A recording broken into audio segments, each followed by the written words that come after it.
Alhamdulillahirabbil alamin wassalatu wassalamu ala asyrafil anbiya'i wal mursalin wa ala alihi wa sahbihi ajma'in. Subhanaka la ilma lana illa ma 'allamtana innaka antal alimul hakim. Rabbi shrah li sadri wa yassir li amri wahlul 'uqdatam min lisani yafqahu qawli. Ya alim 'allimna min ilmika kama tarda bihi 'anna. يا حليم خلقنا بخلق الحلم وحققنا بحقائق العلم اللهم علمنا ما جهلنا وذكرنا ما نسينا اللهم يسر ولا تعسر وتمم بالخير أما بعد. Alhamdulillah, kita syukur pada Allah kerana sekali lagi pada pagi yang baik ini kita diberi peluang lagi oleh Allah untuk kita meneruskan perbincangan kita terhadap tajuk yang utama, iaitu tajuk mengenai bagaimana malaikat maut mencabut nyawa hamba-hamba Allah ini dalam keadaan yang berupa apa dia dan bagaimana caranya.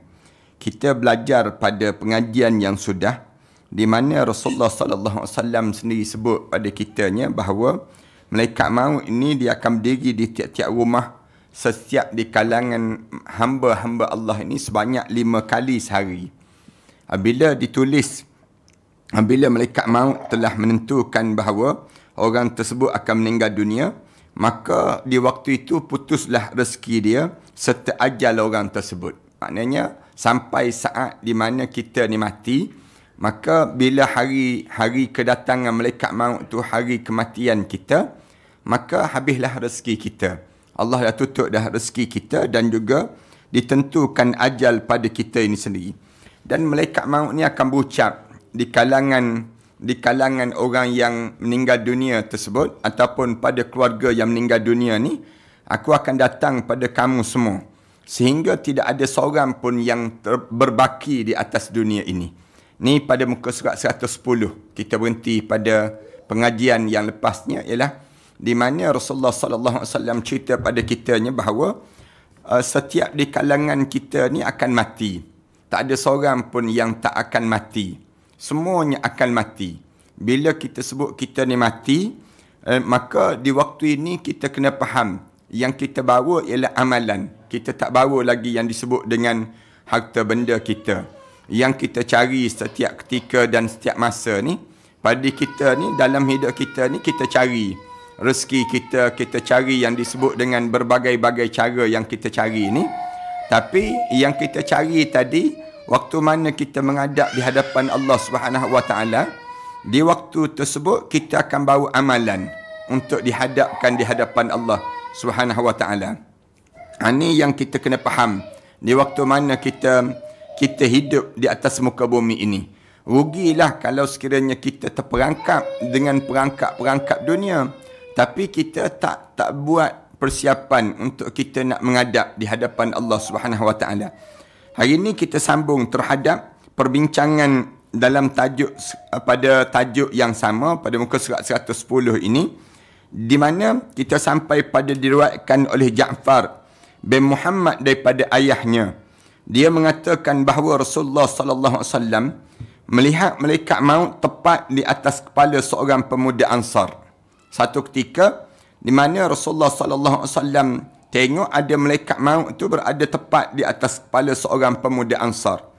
Rasulullah sallallahu alaihi wasallam kemudian berkata kepada malaikat maut, bila tengok saja yang adanya malaikat maut di atas kepala pemuda Ansar itu, lalu Rasulullah sallallahu alaihi wasallam sebut terus pada malaikat maut, "Berlemah lembutlah kamu terhadap sahabat aku ini, wahai malaikat maut.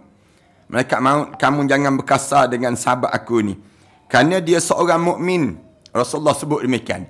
Ini setengah ulama' sebut, bila kita pergi ziarah orang yang dekat nak meninggal dunia, maka salah satu kita sebut bahawa dia ni seorang mukmin. Kita kena sebut demikian.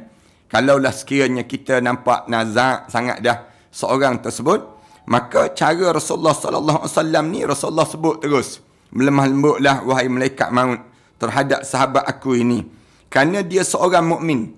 Kita ni tak nampak malaikat maut, tapi kitanya diajar supaya sebut orang ni mukmin, kamu ni mukmin, kita sebut demikian. Bila dia seorang mukmin, kemudian malaikat maut kemudian menjawab pada Rasulullah, "Wahai Muhammad, pemuda ini mempunyai jiwa yang bersih."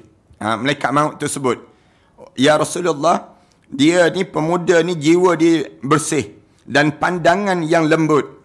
Penglihatan dia tu maksudnya hati dia bersih, kemudian pandangan dia lembut. Aku pasti berlemah lembut pada setiap orang mukmin. Mana-mana orang mukmin saja, aku akan berlemah lembut kepada dia. Aku sentiasa memberi salam pada semua penghuni rumah. Malaikat maut ni sebut, aku ni dengan orang mukmin, kalau aku nak cabut nyawa mereka, mesti aku berlemah lembut. Dan aku ni sentiasa bagi salam pada semua penghuni rumah. Mana-mana rumah yang didiami oleh manusia itu, aku sentiasa bagi salam. Baik di kampung maupun di bandar. Bukannya pemuda ni sajalah. Maknanya kalau sekiranya dia ni seorang mukmin, aku akan sentiasa bagi salam pada mereka ni. Baik di bandar ataupun di kampung. Baik di lautan maupun di daratan. Sebanyak 5 kali setiap hari. Cuma kita tak dengar je. Kalau kita terdengar salam malaikat maut ni, rasa terloncat, kita tak kena gayanya. Ni yang digambarkan. Baik di kampung maupun di bandar. Baik di laut maupun di daratan. Sebanyak 5 kali setiap hari. Kerana aku lebih tahu apa yang telah dilakukannya untuk dirinya. Aku tahu. Katanya malaikat maut, dia tu telah bersiap untuk diri dia ini sendiri.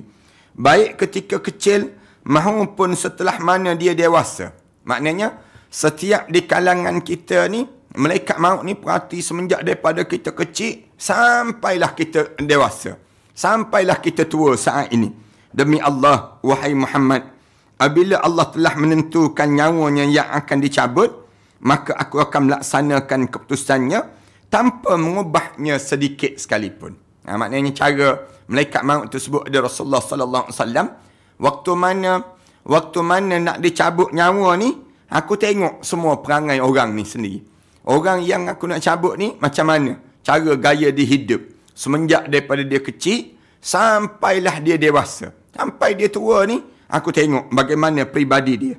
Yang menyebabkan kalau dia ni seorang mukmin, aku lemah lembut sungguh. Cara dia berdasar pada amalan yang dia buat di atas dunia ini sendiri. Saya nak sebut ada jemaah dan saya sendirilah. Maknanya pada diri kita ni, tiap-tiap hari kita ni, tolong betulkan peribadi. Tolong cantikkan akhlak. Maknanya pada diri kita ni, kerana walaupun orang tak nampak, malaikat maut nampak. Ni kita kena ajar pada diri kita demikian. Kalaupun orang lain tak puji, tapi waktu mana kita dekat nak mati, malaikat maut akan puji kita. Malaikat maut akan sebut, orang ni semenjak daripada kecil sampai dia besar, dia jaga peribadi dia.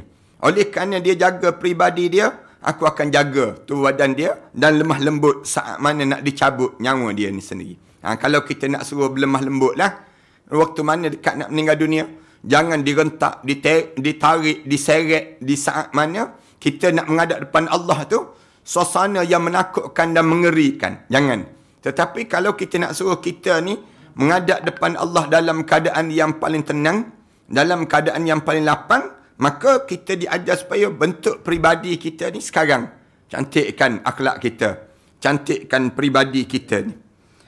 Al-Mawardi menceritakan, Ja'far bin Muhammad berkata, aku mendengar bahawa malaikat memberi salam pada mereka pada waktu solat. Disebut, bila malaikat maut ni bagi salam pada setiap orang ni, pada waktu solat. Tiap kali mana kita solat, waktu mana kita solat 5 kali sehari itu, waktu tersebutlah malaikat maut akan datang untuk nak tengok peribadi kita. Maknanya sebab tu para alim ulama sebut, kalau pun kita ni tak sempat yang lain nak jaga, tapi jaga peribadi waktu mana dekat nak solat. Bila dekat nak solat tu, peribadi kita ni kita bentuk terus. Peribadi kita biar nampak kesungguhan untuk mendekatkan diri pada Allah Subhanahu Wa Taala. Maknanya nampak cara kita ambil wuduk, kita bersiap sedia, cara kita bersungguh-sungguh untuk kita nak melaksanakan ibadah solat. Di waktu ini, maka waktu mana kita dekat nak menghadap depan Allah nanti, lemah lembut juga malaikat maut terhadap diri kita, setelah mana kita ni pandai jaga peribadi kita waktu mana kita hidup di atas dunia ini. Keterangan tersebut menunjukkan bahawa malaikat maut menjadi wakil Allah Ta'ala untuk mencabut nyawa semua makhluk dan dia sentiasa melakukan tugasnya apabila Allah Ta'ala memberi perintah kepadanya. Cerita tadi menunjukkan bahawa bila-bila masa je, bila sampai arahan Allah untuk cabut nyawa manusia, malaikat maut akan tunaikan tanggungjawab. Sebab tu kadang-kadang kita berjumpa dengan berita kematian orang tengah makan. Orang tengah makan, mati. Ada berita orang tengah ketawa, mati.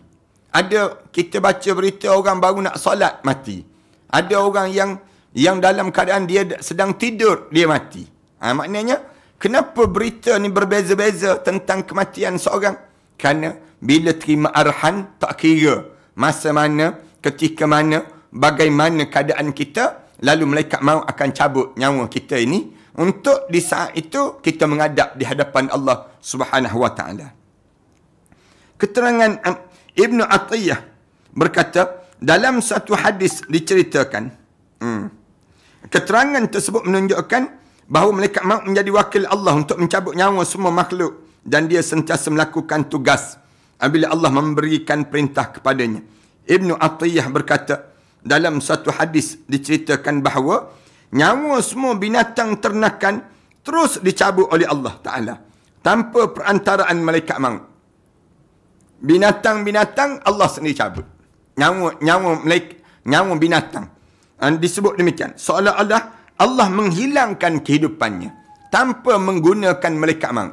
Malaikat maut tak perlu untuk digunakan demikian. Tapi ada satu riwayat cerita bahawa hatta kutu-kutu pun dicabut oleh malaikat maut. Ini pandangan ulama-ulama lah. Ulama-ulama yang memberi pandangan pada kita ni berdasar pada kepahaman masing-masing tersebut. Dia kemudian berkata, suatu kemuliaan bagi Bani Adam kerana nyawanya dicabut oleh malaikat maut. Ada ditanya, kenapa Allah tak cabut sendiri? Kenapa mesti melalui malaikat maut yang mencabut nyawa? Itu tanda kemuliaan anak Adam. Dijawab, Allah nak memuliakan kita, Allah hantar malaikat maut dan berapa malaikat lain. Allah Ta'ala menciptakan malaikat maut untuk mencabut dan mengeluarkan roh daripada badan dan pasukan yang sentiasa mematuhi perintah malaikat maut. Allah Ta'ala berfirman, walau tara iz yatawaffal ladhina kafarul malaikah yadribuna wujuhahum wa adbarahum wa dhuku adzabal hariq. Kalaulah sekiranya kamu mampu melihat satu suasana ketika mana orang-orang kafir dicabut nyawa mereka oleh malaikat maut, yadribuna wujuhahum, dipukul wajah-wajah mereka, wa adbarahum, diketuk di belakang mereka, wa dhuku adzabal hariq, dan dikatakan pada mereka, rasalah azab yang amat pedih yang Allah sediakan pada diri kamu. Ini Allah Subhanahu Wa Taala cerita demikian. Kemudian dalam ayat yang lain, wa huwal qahiru fawqa ibadih, dan dia, yakni Allah mempunyai kekuasaan tertinggi di atas semua hamba-hambanya. Wa yursilu alaikum hafazatan, dan dia diutuskan kepada kamu para malaikat yang menjaga ni. Kemudian hafazatan hatta iza jaa ahadakumul maut, sehinggalah datang saat kematian pada salah seorang di kalangan kamu. Di waktu ini tawaffathu rusuluna, dan diwafatkan oleh malaikat kami, dan malaikat kami ini wahum la yufarritun, malaikat kami ini tidak lalai dalam melaksanakan tanggungjawab mereka tersebut. Allah Subhanahu Wa Taala cerita demikian. Bila sampai ajal pada diri seorang tersebut, kami hantar malaikat cabut nyawa ini. Dalam ayat yang lain Allah Subhanahu Wa Taala sebut lagi, Allahu yatawaffal anfus hina mautiha, dan Allah lah memegang nyawa seorang pada saat kematiannya. Wallati lam tamut fi manamiha, dan nyawanya yang sebelum mati ketika mana dia sedang tidur. Fayumsikul lati qada 'alaihal maut, maka dia ditahan nyawa orang yang telah ditetapkan kematian dan dia tetapkan kematiannya. Kemudian wa yursilul ukhra ila ajalin musamma, dan dia melepaskan nyawa orang lain sampai waktu yang ditentukan. Inna fi dzalika laayatin liqaumin yatafakkarun. Semua itu tidak lain merupakan satu tanda-tanda kebesaran Allah bagi kaum-kaum yang berfikir terhadap kekuasaan dan kehebatan di sisi Allah Subhanahu wa taala. Kemudian firman Allah Taala lagi. Nah, ni ayat ni ayat yang jemaah baca pada surah Az-Zumar ayat yang ke-42 ni, ayat yang kalau orang pingsan tak sedar ataupun orang kena rasuk dan sebagainya, baca ayat ni. Allah yatamfal anfusihi mautiha wallati lam tamut fi manamiha wa yursilul ukhra wa fayumsiku allati 'alayha allati qada 'alayha al-maut wa yursilul ukhra ila ajalin musamma. Baca ayat ni hembus di ubun-ubun kepala dia ataupun hembus di muka dia, insya-Allah dia akan sedar balik. Ni kelebihan ayat ni lah. Ayat ni bila ada di kalangan kita kena rasuk ke dan sebagainya, baca terus ayat ni. Allah yatawaffal anfusihi mautiha wallati lam tamut fi manamiha fayumsiku allati qada 'alayha al-maut wa yursilul ukhra ila ajalin musamma. Ni ayat ni kita baca inna fi dzalika laayatin liqaumin yatafakkarun, hembus. Pada tubuh badan dia, insya-Allah dia akan sedar balik. Ni bagi orang yang dirasuk dan seumpamanya. Kemudian Allah Taala berfirman lagi, alladzi khalaqal mauta wal hayata liyabluwakum ayyukum ahsanu amala wa huwal azizul ghafur. Dan dia yakni Allah yang menjadikan kamu dua kejadian. Satu kejadian kehidupan, satu lagi kejadian kematian. Satu kejadian kematian dan satu lagi kejadian kehidupan. Dua-dua aku jadikan tersebut liyabluwakum, dengan tujuan untuk menguji di kalangan kamu ayyukum ahsanu amala, di kalangan kamu siapakah yang paling terbaik amalannya.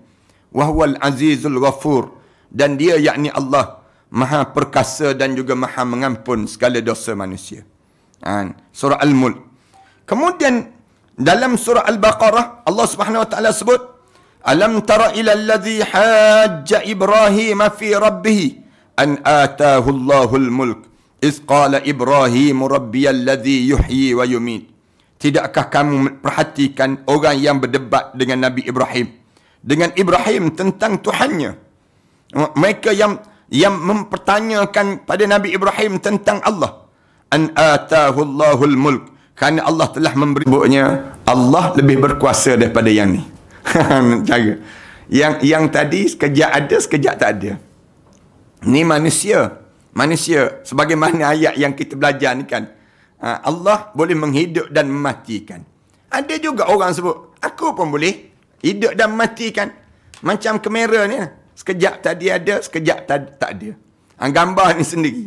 Ini gambaran yang nak ditunjukkan oleh Allah Subhanahu Wa Taala. Yang manusia jawab.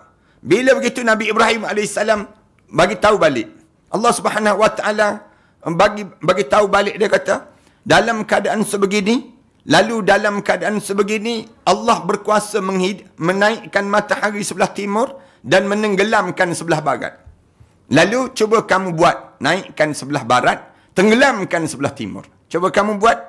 Kalau kamu rasa berkuasa sangat dalam hidup kamu, lalu dianya menjadi fabuhital ladzi kafar. Fabuhital ladzi kafar ni maknanya dia dalam keadaan yang tercengang-cengang. Dalam keadaan yang dalam suasana pada diri dia tu jadi bingung pada diri dia. Bila dihujahkan dengan hujah yang tepat oleh Nabi Ibrahim AS ini sendiri. Kemudian Allah Subhanahu Wa Taala sebut, wallahu la yahdil qaumaz zalimin. Allah tak memberi hidayah pada mereka yang zalim tersebut. Malaikat maut ini dibantu oleh para malaikat lain untuk mencabut nyawa para makhluk. Kita kena fahamlah, malaikat maut ni ditolong dan dibantu oleh ramai malaikat-malaikat yang lain. Bukannya dia seorang saja, tidak. Tapi bila nak cabut nyawanya, ada 3 kelompok malaikat maut yang dia akan masuk. Ni kumpulan yang bantu. Kumpulan yang pertama daripada hujung kaki sampai ke lutut. Itu kumpulan yang pertama. Kerja dia, tugas dia. Tugas yang kedua daripada lutut sampai ke pusat. Kemudian tugas yang ketiga, kumpulan yang ketiga daripada pusat sampai kepada halqum kita. Sampai di halqum ni, berakhir di halqum ni, baru diserah kepada malaikat, sama ada malaikat rahmat ataupun malaikat azab, yang akan pegang roh kita ini untuk menghadap di hadapan Allah Subhanahu Wa Taala. Tugas malaikat maut ni tugas dia memandang pada perjalanan untuk kematian. Semua di kalangan yang mati ni tugas malaikat maut. Malaikat maut arahkan, kamu buat macam ni, kamu buat macam ni, kamu buat macam ni.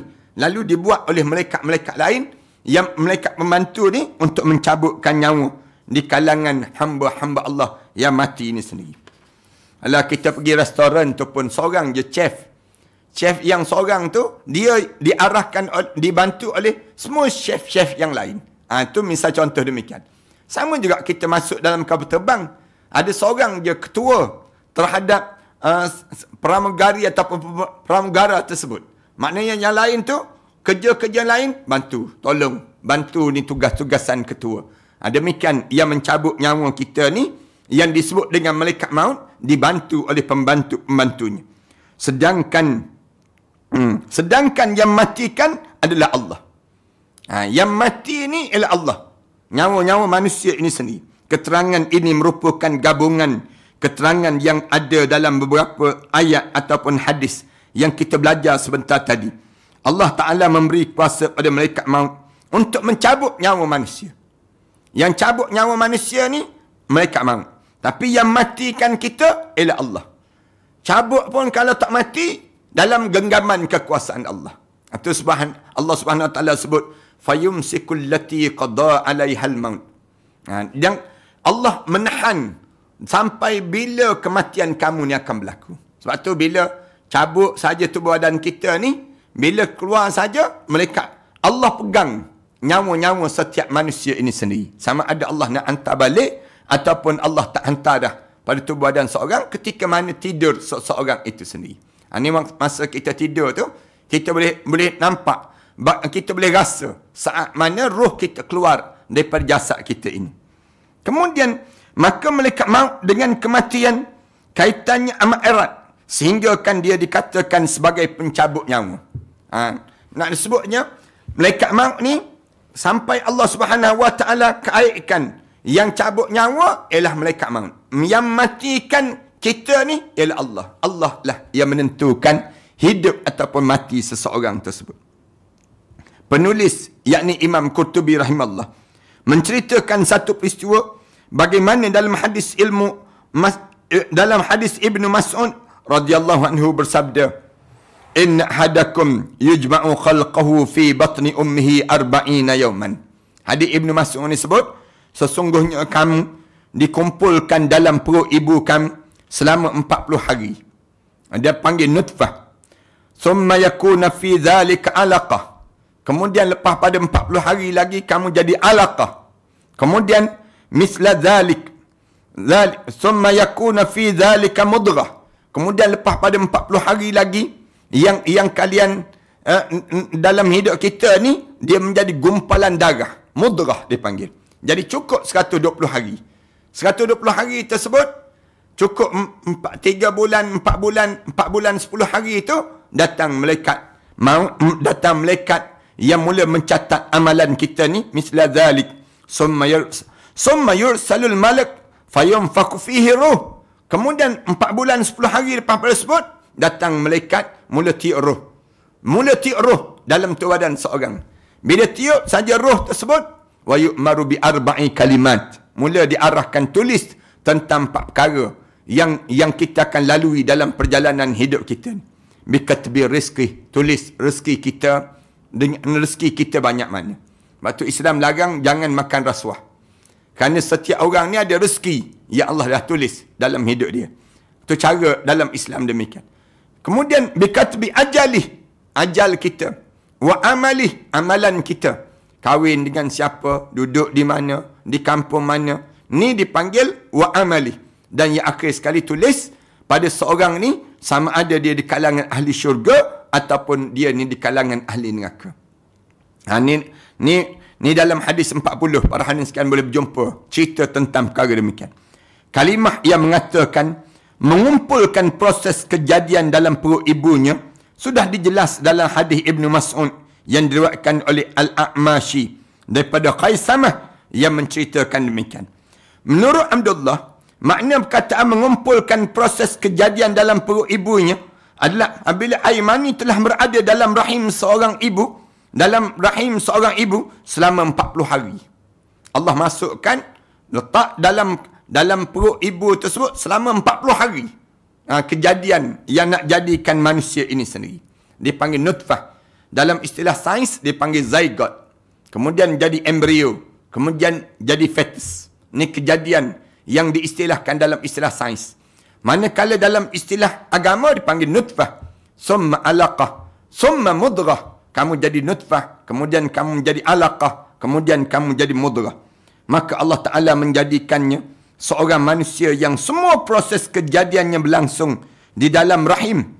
Daripada mulai proses pembentukan air mani menjadi segumpal darah. Sampai pada proses lain seperti pembentukan rambut dan juga kuku di dalam tubuh badan seorang perempuan yang mula mengandung tersendiri. Dalam Sahih Muslim diceritakan daripada Huzaifah bin Usaid Al-Ghifari, dia berkata, aku mendengar Rasulullah sallallahu alaihi wasallam bersabda, "Idza marra bin nutfah thintani wa arba'una laylah ba'asallahu ilaiha malakan fasawwaraha wa khalaqa sam'aha wa basaraha wa jaldaha wa lahmaha wa izamaha summa qala ya rab adhakkarun am untha." Ketika mana berlakunya nutfah berada dalam rahim seorang perempuan selama 42 hari. Sama ada 42 hari itu dalam tempoh malam dan juga siang, dalam keadaan yang dilalui itu arba'una lailatan, 42 malam, 42 hari yang dia lalukan tersebut, ba'atsallahu ilaiha malakan. Lalu malaikat datang. Malaikat datang, fasawwaraha. Lalu malaikat mula bentuk yang diutus malaikat tadi membuat rupa seorang tadi. Malaikat ni bentuk dalam rahim seorang perempuan. Mulia dipanggil demikian. Dalam rahim orang perempuan tu, Allah namakan nama Allah dalam tu badan orang perempuan. Allah nak muliakan orang perempuan. Jadi Allah letak nama dia di dalam tu badan orang perempuan. Setiap perempuan Allah jadikan nama Ar-Rahim. Dipanggil Rahim dalam tu badan seorang perempuan ini. Kemudian Allah hantar malaikat masuk dalam tubuh badan orang perempuan ini untuk membentuk rupa orang yang nak diciptakan oleh Allah. Tu hebat tu orang perempuan. Allah jadikan demikian kalian. Kemuliaan yang Allah jadikan pada tubuh badan orang perempuan ini. Kemudian dibentuk pendengaran. Kemudian dibentuk rambut dia, kulit dia, daging dia serta tulang dia. Lepas pada itu, malaikat mula tanya Allah. Qala ya Rab, adzakkaru am untha? Ya Allah, kamu nak jadikan dia lelaki ke perempuan, ya Allah? Sebab tu, dalam tempoh awal-awal tu, bila tahu saja pregnant, orang tanya, berapa minggu? Baru 2 minggu. Baru 2 minggu. Misal contohnya, 14 hari baru.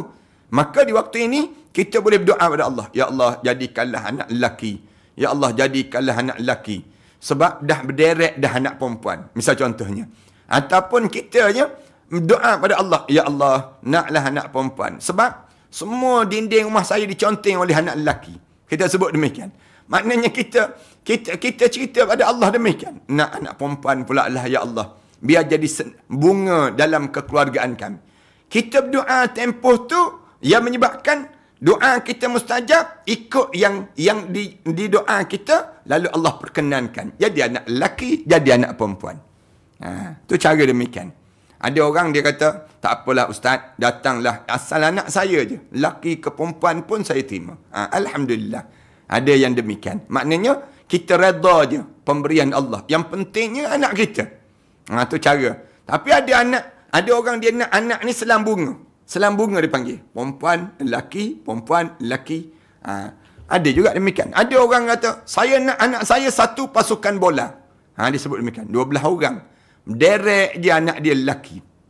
Pun ada. Ni maknanya, tempoh macam ni kita baca doa. Baca doa, minta supaya dapat zuriat yang baik pada kita. Dalam satu riwayat dijelaskan, malaikat tidak akan mendatangi air mani yang berada dalam rahim seorang sebelum genap berusia 42 hari. Satu riwayat cerita demikian. Makna pembentukan ataupun penciptaan yang dinisbahkan kepada malaikat itu bukan makna hakiki, tetapi merupakan makna majazi yang digambarkan demikian. Bukan makna yang sebenar. Proses pembentukan dan penciptaan yang berlangsung pada segumpal daging tersebut sumbernya pada kekuasaan Allah Ta'ala. Bukankah Allah Ta'ala merujuk pada dirinya, pada penciptaan dalam makna yang sebenar, seperti mana dalam firman Allah Ta'ala, وَلَقَدْ خَلَقْنَاكُمْ ثُمَّ صَوَّرْنَاكُمْ ثُمَّ قُلْنَا لِلْمَلَائِكَةِ اسْجُدُوا لِآدَمَ فَسَجَدُوا إِلَّا إِبْلِيسَ لَمْ يَكُنْ مِنَ السَّاجِدِينَ. Dan sesungguhnya kami telah menciptakan mereka, yakni dalam bentuk menciptakan kamu Adam, ثُمَّ صَوَّرْنَاكُمْ, kemudian kami bentuk tu badan kamu, ثُمَّ قُلْنَا لِلْمَلَائِكَةِ اسْجُدُوا لِآدَمَ, kemudian kami sebut pada malaikat, sujudlah kamu semua pada Adam. Fasajadu, semua sekali sujud, illa iblis, kecuali iblis saja yang tak sujud. Lam yakum minas sajidin, iblis ni tak termasuk di kalangan orang-orang yang bersujud pada Allah Subhanahu Wa Taala. Daripada potongan ayat tersebut dinyatakan bahawa yang berhak dipanggil sebagai pencipta hanyalah Allah. Selain daripada Allah, tak layak dipanggil yang disebut dengan pencipta di waktu yang sebegini. Yang diciptakan ialah Allah. Seperti dalam firman-Nya, Allahu yatawaffal anfus hina mautiha. Allah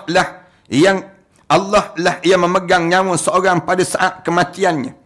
Wallati lam tamut fi manamiha, dan nyawa seorang yang belum mati ketika mana dia sedang tidur. Fayumsikul lati qada 'alaiha al-maut, dan dia lepaskan nyawa, dia tahan nyawa orang yang telah ditetapkan kematiannya. Wa yursilul ukhra ila ajalin musamma, dan dia melepaskan nyawa yang lain sewaktu mana sampai waktu yang ditentukan oleh Allah. Inna fi dzalika laayatin liqaumin yatafakkarun. Semua itu menjadi tanda-tanda kebesaran Allah bagi kaum yang berfikir terhadap kebesaran Allah Subhanahu wa taala itu sendiri. Makna ayat tersebut adalah apabila malaikat telah meniup pada janin tersebut, maka Allah Ta'ala akan memberikan roh dan kehidupan untuk janin tersebut. Nah, itu cara demikian. Pendapat lain menyatakan bahawa proses penciptaan hanya berlangsung jika terdapat peranan Allah, bukan oleh yang lain. Pendapat yang mengatakan bahawa Allah Ta'ala mencabut nyawa semua makhluk adalah pendapat yang betul. Sedangkan malaikat maut serta para malaikat yang membantunya hanyalah perantara saja. Itu pandangan tuan kitab kita ni lah. Dia sebut, yang sebenarnya yang matikan manusia ni siapa? Allah. Yang mencabut nyawa manusia ni siapa? Malaikat maut. Itu je yang dia nak sebutnya. Kerana Allah lah yang menjadikan manusia, dan Allah jugalah yang mematikan manusia. Anas bin Malik radhiyallahu anhu ditanya, adakah malaikat maut yang mencabut nyawa kutu? Nyawa kutu tu siapa? Anas bin Malik berfikir cukup lama, kemudian berkata, benar, malaikat maut yang mencabut nyawanya. Berdasar pada firman Allah Ta'ala dalam surah Az-Zumar tadi, dalam ayat yang ke-42, seperti mana yang kita baca sebentar tadi. Ada satu kisah mengenai kehidupan yang diriwayatkan oleh Ibnu Muhammad, bahawa malaikat kehidupan dan malaikat maut saling berdebat di antara satu sama lain. Malaikat hidup dan malaikat yang mencabut nyawa ni berdebat. Malaikat maut berkata, aku yang matikan orang hidup. Lalu malaikat kehidupan berkata, aku yang menghidupkan orang mati. Yang asalnya dia dalam kandungan ibu tu, aku yang menghidupkan. Allah Ta'ala lalu berfirman kepada keduanya, kamu semua berdua sebaiknya melaksanakan tugas masing-masing. Dan jangan saling cela-mencela. Allah jawab pada dua-dua ni, buat kerja je lah, senang. Katanya Allah kepada dua malaikat ni, kamu jangan sibuk dalam keadaan sebegini untuk dalam suasana kita ni, untuk kitanya sibuk nak cerita tentang aku hidup, aku menghidupkan orang, aku mematikan orang. Tak. Kamu buat kerja je. Katanya Allah Subhanahu Wa Taala pada mereka, tidak ada yang dapat menghidup dan mematikan para makhluk selain daripada Allah. Disebut demikian. Tidak ada yang dapat menghidup dan matikan para makhluk selain daripada Allah Subhanahu Wa Taala. Sabi Al-Banani berkata, malaikat maut sentiasa mendatangi semua makhluk bernyawa sebanyak 24 kali setiap hari. Sabi Al-Banani dia sebut, setiap 1 jam datang malaikat maut. Setiap 1 jam datang malaikat maut. Ni Sabi Al-Banani sebut. Dalam hadis Rasulullah tadi sebut 5 kali sehari. Yang ni 24 kali sehari. Apabila dia diperintahkan mencabut nyawa seorang, maka dia pasti mencabut nyawa orang tu. Jika dia tidak diperintahkan, maka dia akan pergi. Ini semua pasti berlaku kepada semua makhluk yang bernyawa. Semua makhluk yang bernyawa akan berlaku demikian. Ibnu Abbas radhiyallahu anhu menceritakan suatu kisah pertanyaan yang berlaku pada malam Isra' dan juga Mi'raj. Dia berkata, bagaimana cara malaikat maut mencabut nyawa semua makhluk yang ada di timur dan juga barat? Perkara tersebut sesuai dengan hadis yang telah kami paparkan sebelum daripada ini.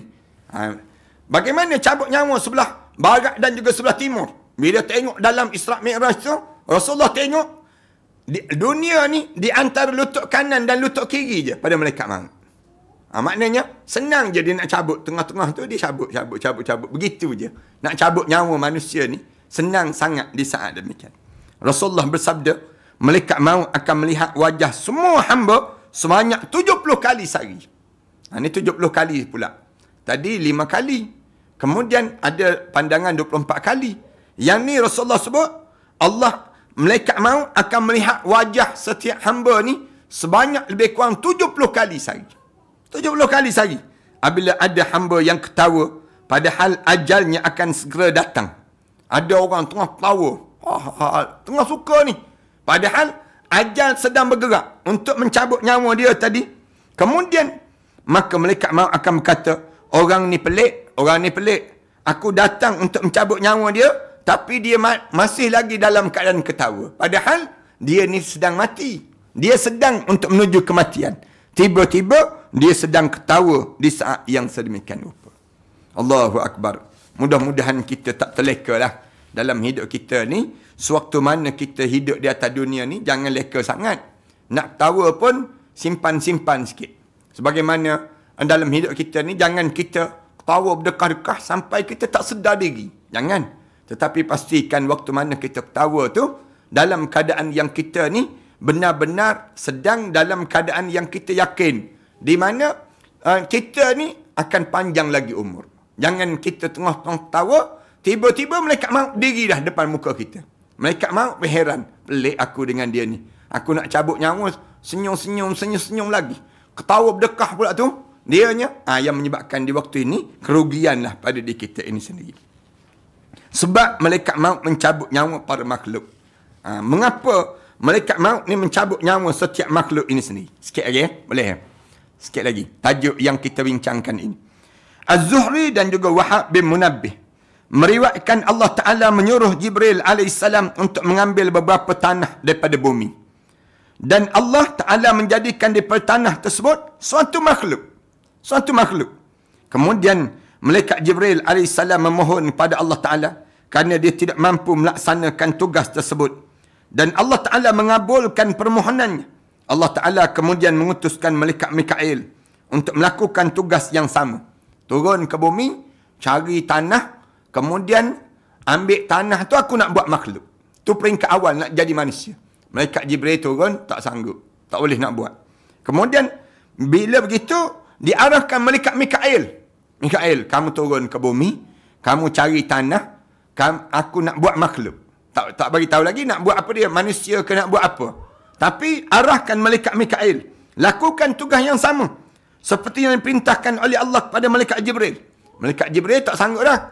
Yang kedua datang, ni cerita daripada Az-Zuhri dan juga Wahab bin Munabbih.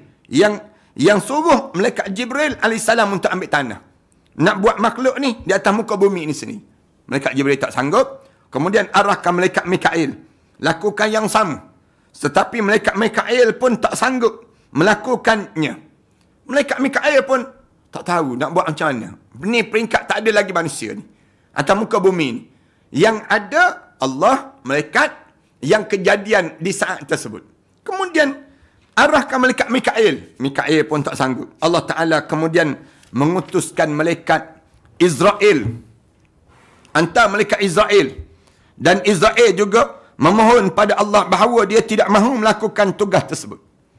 Malaikat Israel pun kata, tak nak ya Allah, aku tak sanggup ya Allah. Nak laksanakan itu. Tapi Allah tidak mengizinkannya. Sampai pada malaikat Israel, Allah tak izin. Allah kemudian berfirman, adakah kamu meminta perlindunganku daripada tugas tersebut? Tegur terus malaikat Israel. Malaikat Israel, kamu ni, kamu nak minta supaya aku excusekan kamu ke? Lepaskan kamu ke daripada melaksanakan tugasan ini? Malaikat Israel menjawab, benar ya Allah. Ya. Ya ya Allah, aku tak nak buat tugasan ini. Tugasan turun ke bumi, cari, pilih mana-mana tanah, nak buat satu makhluk. Semua tak sanggup. Malaikat Jibril tak sanggup. Mikail tak sanggup. Israel pun minta nak lepaskan juga.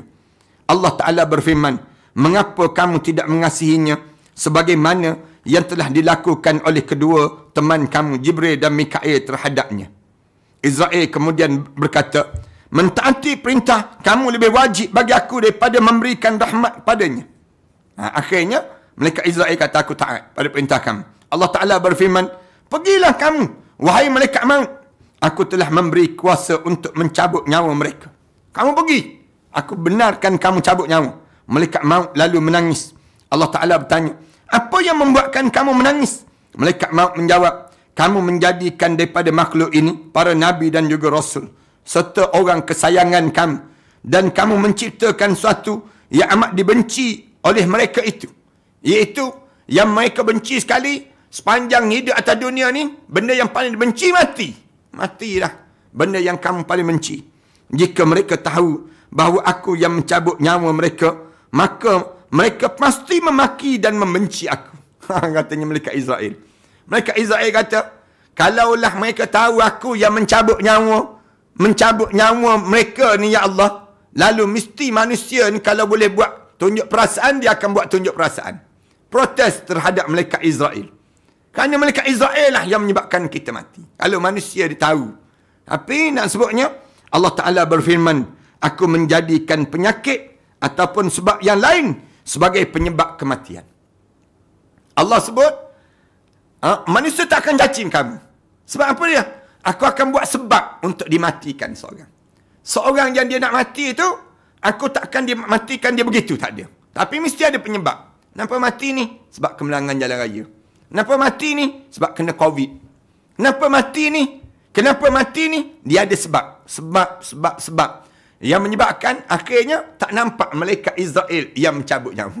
Asalnya malaikat Israel pun tak nak. Kenapa? Nangis malaikat Israel. Dia kata, kalaulah orang tahu aku yang mencabut nyawa manusia ni, nescaya mereka akan mencaci maki aku. Lalu Allah kata, tak. Aku akan buat penyebab berlakunya kematian. Sehingga mereka tidak akan mengaitkan kematian pada kamu lagi, wahai Israel. Allah Ta'ala kemudian menciptakan penyakit dan segala sesuatu yang boleh menyebabkan kematian.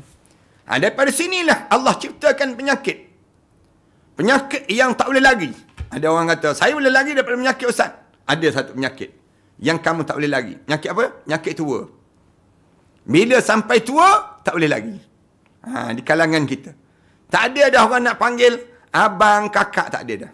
Semua orang panggil makcik-makcik, makcik-makcik, nenek-nenek, datuk-datuk.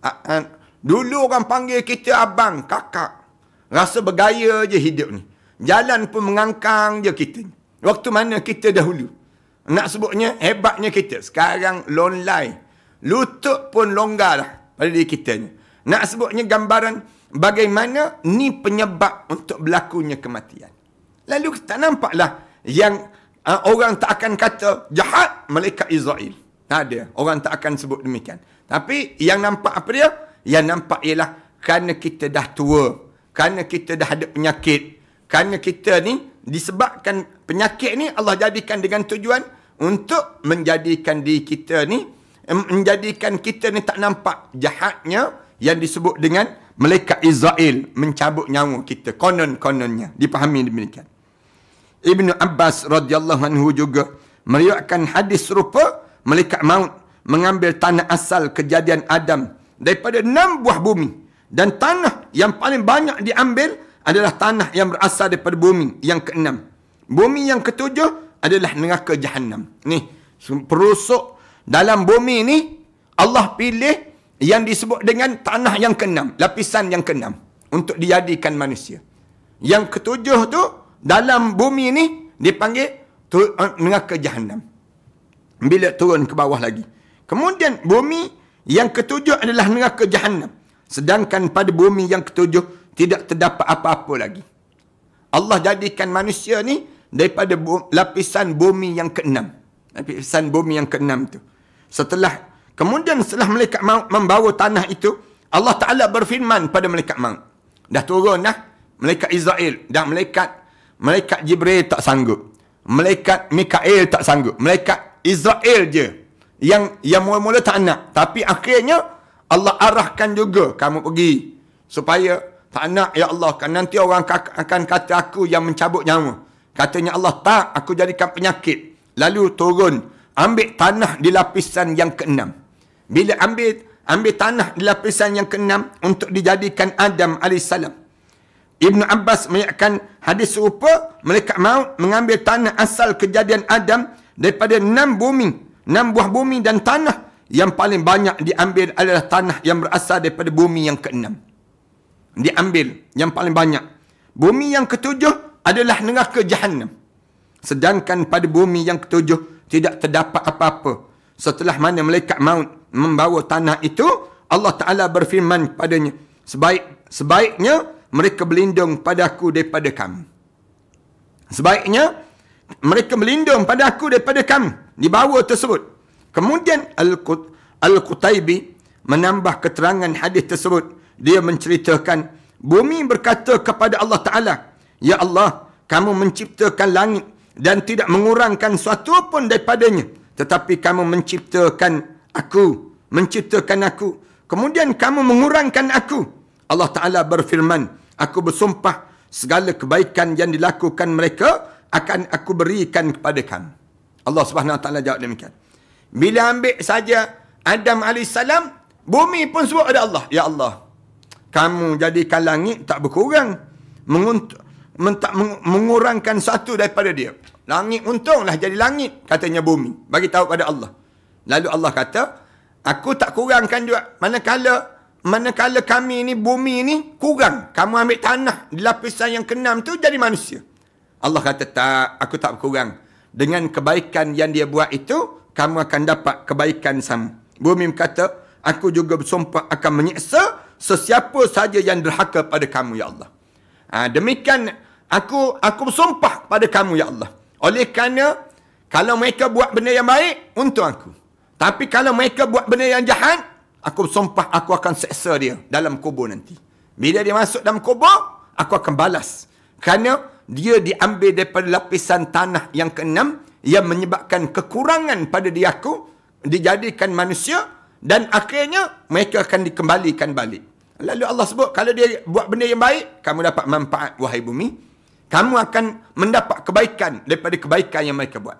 Tapi bumi sebut, kalau mereka buat jahat, ya Allah, aku bersumpah dengan nama kamu, ya Allah, aku akan mengazabkan mereka dalam kubur nanti. Allahu Akbar. Ni sebab tu kita ni dicipta, bila kita mati, kita dikembalikan ke tanah yang kita diambil untuk diciptakan kita. Tu kena faham betul-betul pada diri kita ni. Kat mana kita, katakanlah kita mati di Mekah. Maknanya tanah Mekah lah kita diciptakan oleh Allah. Kalau kita mati katakanlah mati di Hollywood, misal contoh. Hollywood. Maknanya tanah Hollywood lah kita ni asal. Na'udzubillah min dzalik. Buatnya mati dekat Genting Highland, tanah mati kita ke bumi dekat Genting Highland. Kita ni yang diambil tanah situlah dia panggil asalnya. Tapi kalaulah kita ni mati di kebumi dekat masjid, tanah kita tu tanah yang baik yang diambil pada jasad kita ni. Tu kelebihan lah. Kemudian tanah kejadian Adam diberi minum dengan air yang berasal daripada bumi yang rasanya berbagai, rasa masin, manis, tawar serta bersih daripada kotor. Ada yang meriwayatkan bahawa sudah 40 tahun roh belum juga ditiup ke dalam tanah asal kejadian Nabi Adam itu. Allah biarkan kejadian Nabi Adam tu 40 tahun. Biar 40 tahun sebelum masuk dalam badan Nabi Adam. Malaikat yang lalu berhampiran kepadanya berdiri sambil memperhatikan tanah itu. Tanah yang diambil tadi. Mereka berkata, belum ada satu makhluk yang dicipta Allah Ta'ala yang lebih bagus daripada ini. Waktu mana kejadian tersebut. Kemudian Iblis lalu berhampiran tanah tersebut dan memukul-mukul tanah itu dengan tangannya, maka terdengar bunyi seperti bunyi belanga. Bunyi belanga yang iblis lalu berkata, jika dia lebih mulia daripada aku, maka aku tidak akan sekali-kali mematuhinya. Tetapi jika aku yang lebih mulia daripadanya, maka aku akan membinasakannya. Kerana dia berasal daripada tanah, sedangkan aku diciptakan daripada api. Yang ni yang jelas. Iblis dia sebut demikian. Kalau dia lebih mulia daripada aku, pasti aku akan binasakan dia. Aku akan sekali-kali tidak akan mematuhi dia. Kalau yang Allah jadikan Adam ini, makhluk ni, manusia ni, lebih mulia daripada aku tak akan ikut dia. Tapi kalau sekiranya, jika aku lebih mulia daripada dia, aku akan membinasakannya. Tu janji iblis kepada setiap manusia. Pada Nabi Adam AS lagi dia berjanji. Sampailah hari ni, dia sebut, kerana aku diciptakan daripada, dia berasal daripada tanah, sedangkan aku diciptakan daripada api. Allahu Akbar. Ni ilmu baru yang kita dapat ni hari ni. Kejadian asal-usul penciptaan kita ni, cuba cerita pada anak-anak cucu kita. Bagi tahu pada keluarga kita ni. Ni asal kejadian yang Allah jadikan pada kita. Diriwayatkan dalam suatu kisah bahawa Allah Ta'ala mengutuskan iblis untuk mengambil beberapa tanah daripada bumi. Sebelum itu Allah Ta'ala mengutus dua malaikat. Lalu iaitu iblis. Lalu berkata, aku berlindung kepada Allah daripada kamu. Iblis kemudian membawa tanah itu dan menyerahkan pada Allah. Dan Allah Ta'ala berfirman, demi kebesaran aku akan menciptakan satu makhluk yang diambil oleh tanganmu dan menjadikan kamu tidak senang pada makhluk tersebut. Siapa dia? Yang disebut dengan iblis tadi. Dengki iblis ni, penyakit yang awal sekali atas dunia ini, kedengkian. Dengki itu, belum kena tiak roh lagi dah dengki dah. Pada Nabi Adam AS. Dengki dah. Maknanya, siapa yang berpenyakit dengki dalam tubuh badan dia, tengok muka orang cantik, tengok badan orang cantik, tengok orang, dia mula dengki dengan orang tersebut. Tengok orang tu kaya dan sebagainya. Dia ni sama dengan iblis. Sama je dengan iblis.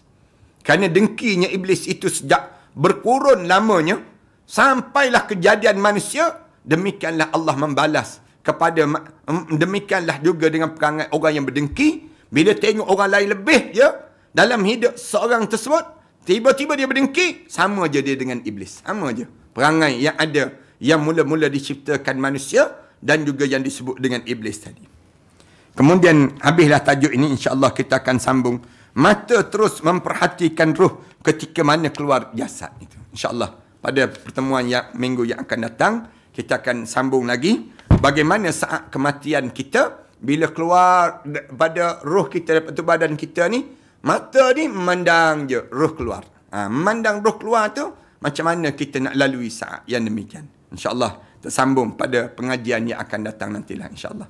Terima kasih di atas kesempatan pada saat ini sampai tengah hari ini. Mudah-mudahan Allah rahmati kita. Aku qouli hadza wa astaghfirullah li wa lakum. Wassalamualaikum warahmatullahi. A'udzubillahi minasyaitonirrajim. Bismillahirrahmanirrahim. Alhamdulillahirabbil alamin.